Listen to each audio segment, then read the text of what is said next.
ऐसे ही परफॉर्मेंस देना है। जो मेरा परफॉर्मेंस है इसको। क्या सीजेपी को खुराक देना जुनैद के लिए मुसीबत बन गया? आखिर क्यों गाजियाबाद पुलिस की कार्रवाई में केंद्र में मोहम्मद जुनैद है। जुनैद का आरोप है कि यूपी पुलिस उनके पिता और रिश्तेदारों को उठा लेकर गई। आखिर इस पूरे विवाद की सच्चाई क्या है, पुलिस का पक्ष क्या है और जुनैद के आरोपों में कितना दम है, हमारी इस रिपोर्ट में देखिए। जुनैद भाई हमारे पहले दिन से खाना दे रहे हैं, बिना किसी लालच के। कुछ नहीं मिल रहा है उनको। सरकार उनके पीछे पड़ी है, आईबी वाले पड़े हैं, सीआईडी वाले पड़े हैं। तो योगी जी ये वीडियो देख रहे हैं तो जुनैद भाई के परिवार को तुरंत रिहा कीजिए। इनकलाब कुछ कर रहे हैं। बहुत धन्यवाद। अच्छी तरह से मैंने देखा था। जुनैद का क्या कसूर? सीजेपी को खुराक बन गया जुनैद का गुनाह।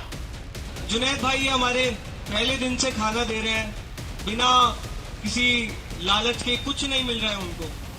पहले दिन से सरकार उनके पीछे पड़ी है, आईबी वाले पड़े हैं, सीआईडी वाले पड़े हैं।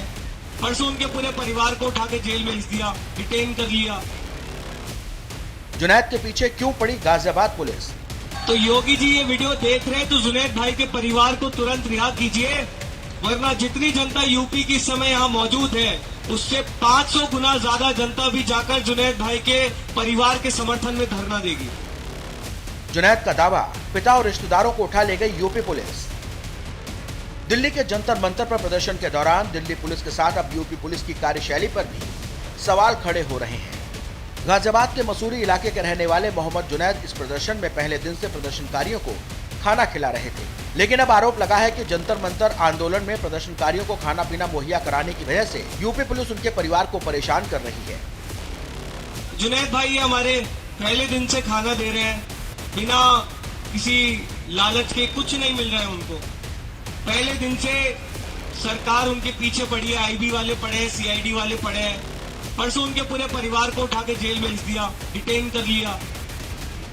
जुनैद ने दावा किया है कि 23 जुलाई को गाजियाबाद के मसूरी थाने की पुलिस उनके पिता को घर से उठाकर ले गई।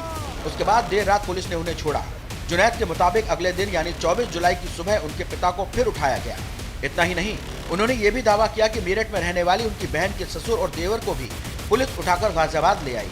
उनका आरोप है कि पुलिस ने उनके परिवार के लोगों की पासबुक और आधार कार्ड भी जब्त कर लिए हैं। जुनैद के मुताबिक पुलिस का कहना है अगर वो खुद थाने पहुंच जाएंगे तो परिवार के लोगों को छोड़ दिया जाएगा। उत्तर प्रदेश पुलिस अपराधियों को पकड़ने के बजाय हमारे वॉलंटियर मोहम्मद जुनैद को परेशान करने में अपना समय बर्बाद कर रही है। जो लोगों को खिला पिला रहे हैं अब वे यूपी में उन्हें और उनके परिवार को परेशान कर रहे हैं। हमारी टीम उनके संपर्क में है और हम उन्हें या उनके परिवार को कभी भी परेशान नहीं होने देंगे। पुलिस की हर गैर कानूनी कार्रवाई को अदालत में चुनौती दी जाएगी। गाजियाबाद के मसूरी सर्कल के assistant police commissioner Sunil Kumar ने बताया कि जुनैद के पिता या उनके किसी भी रिश्तेदार को पुलिस ने हिरासत में नहीं लिया। उनसे पूछताछ की गई थी, पूछताछ के बाद वे चले गए। कुछ कर रहे हैं। बहुत धन्यवाद। अच्छी तरह से मैंने देखा था और यहाँ पे बहुत धन्यवाद। अब ये मामला सुर्खियां बटोर रहा है और यूपी पुलिस की आलोचना की जा रही है, जमकर सियासत हो रही है। इसलिए इसको लेके मैं कोई टिप्पणी नहीं कर सकता, लेकिन ये बात अवश्य है कि अगर ऐसा कुछ है तो निश्चित रूप से सुरक्षा एजेंसियां जो लोग उसमें आपराधिक कृत्य में शामिल थे, स्टोन पेल्टिंग जैसी घटनाएं कर रहे थे, ऐसे लोगों को ट्रेस करना या उनकी जांच पड़ताल करना है सुरक्षा एजेंसियों का अपना काम है। आखिर जुनैद ने अगर खाना दिया तो वो खाना भूखों को दिया ना, वहां पे जो भूखे लोग थे उन तक पहुंचाया। अगर किसी का पेट भरता उस खाने से तो उसको राजनीति के तरीके से लेकर के ये सरकार जिस तरीके से प्रताड़ित कर रही है उसके परिवार को, ये निंदनीय है और सरकार को इसका खामियाजा निश्चित तौर पर भुगतना पड़ेगा आने वाले समय में। जुनैद पेशे से वकील हैं और जुडिशियल सर्विस एग्जाम जेएसई की भी तैयारी कर रहे हैं। 6 जून को सीजेपी के पहले प्रदर्शन पर ही जंतर मंतर आ गए थे। इसके बाद 20 जून का प्रोटेस्ट था और उसी दिन जुनैद का एक सरकारी जॉब का एग्जाम था। 20 जून को एग्जाम देकर जब जुनैद जंतर मंतर पहुंचे तो उन्होंने देखा कि भीषण गर्मी में प्रदर्शनकारी छात्रों के लिए पीने के पानी जैसी बुनियादी सुविधाएं नहीं थी। उसी दिन उन्होंने पानी का स्टॉल लगाने का फैसला किया। मोहम्मद जुनैद के मुताबिक शुरुआत केवल पानी से हुई थी, बाद में नमकीन चाय और भोजन की व्यवस्था भी जुड़ती चली गई।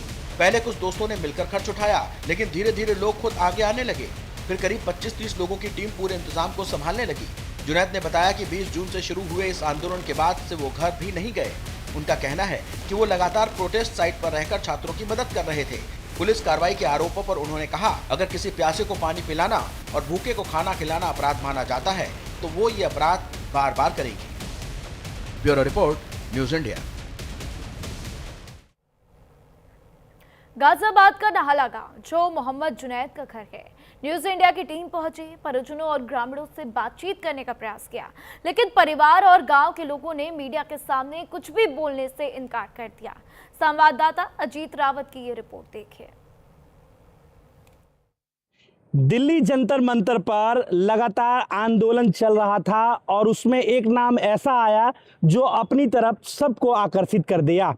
दरअसल अभिजीत दिपके ने भी उसके पांव छुए। इसके पीछे की जो वजह जब हमने जानी तो पता चला कि शुरुआती जब ये आंदोलन चल रहा था तो उस समय जुनैद नाम के युवक ने वहां पर खाने पीने का मोर्चा संभाल लिया था। उसने तमाम वो छात्र उस समय जब आंदोलन कर रहे थे तो वहाँ पर जुनैद जो है वो खाना खिलाया करता था। जुनैद के बारे में जब हमने तहकीकात करी तो उत्तर प्रदेश के ज़िला गाज़ियाबाद के निहाल गांव में का रहने वाला है वो। और मेरे पीछे की आप तस्वीरें देख सकते हैं, ये पुलिस चौकी निहाल है और यहाँ से 200 मीटर के दूरी पर उस निहाल गाँव की जो शुरुआत है वो हो जाती है। हालांकि हमारी टीम ने जुनैद के परिवार से बात करने का भी प्रयास किया, मगर उनके परिवारजन ने साफ तौर पर मना कर दिया इंटरव्यू देने से। हालांकि सूत्रों की जानकारी के मुताबिक हम ये भी बता दें आपको, देर रात गांव की पंचायत हुई या मीटिंग हुई थी, उसमें किसी भी पत्रकार को या किसी भी मीडिया कर्मी को बात करने के लिए उन्होंने साफ मना कर दिया था। वो यही वजह रही कि हमने जब इसके पीछे की वजह जानी तो जुनैद का पूरा जो चीज़ है, हिस्ट्री जब निकल के आई, जब हमने खोजबीन की तो ये पता चला कि जुनैद जो है वो पेशे से एक एडवोकेट की पढ़ाई भी कर चुका है और उसकी डिग्री भी है। हालांकि उनके जो पिताजी हैं, जो जानकारी प्राप्त हो पा रही है कि जज की भी तैयारी वो कर रहा था और इसके साथ साथ वो BLA भी था। सारी चीज़ें जब ये निकल कर आई कि वहाँ पर वो पैसे कैसे आते थे, फंडिंग कैसे होती थी, सबसे अहम चीज़ था, उसी पूछताछ के लिए गाज़ियाबाद पुलिस ने आज उसके परिजनों को यहाँ से लेकर गई थी, जिसके बाद कुछ समय बाद उनको छोड़ भी दिया गया। इसके पीछे ये भी माना जा रहा था, जब उसने पानी पिलाने की शुरुआत करी अपने निजी खर्चे से तो बड़े बड़े जब दिग्गज उसमें आने लगे, बड़े बड़े पैसे वाले वहाँ जब आने लगे, संस्था जब उनसे मिली तो उस संस्था की मदद से ही वो वहाँ खाना खिलाया करता था और उसके बाद अपनी सेवाएँ जो है वो वहाँ दिया करता था। अब फिलहाल तस्वीरें इस पर आके टिकी है कि आखिरकार जुनैद का अपराध क्या था। अब देखना होगा कि पुलिस का अगला पड़ाव क्या होगा, क्या कुछ निकल कर सामने आता है। इन सभी चीज़ों को देखते हुए अब आगे की जांच के बाद ही ये निर्धारित हो पाएगा कि आखिरकार जुनैद का अपराध क्या था। गाजियाबाद से अजीत रावत की रिपोर्ट, न्यूज़ इंडिया।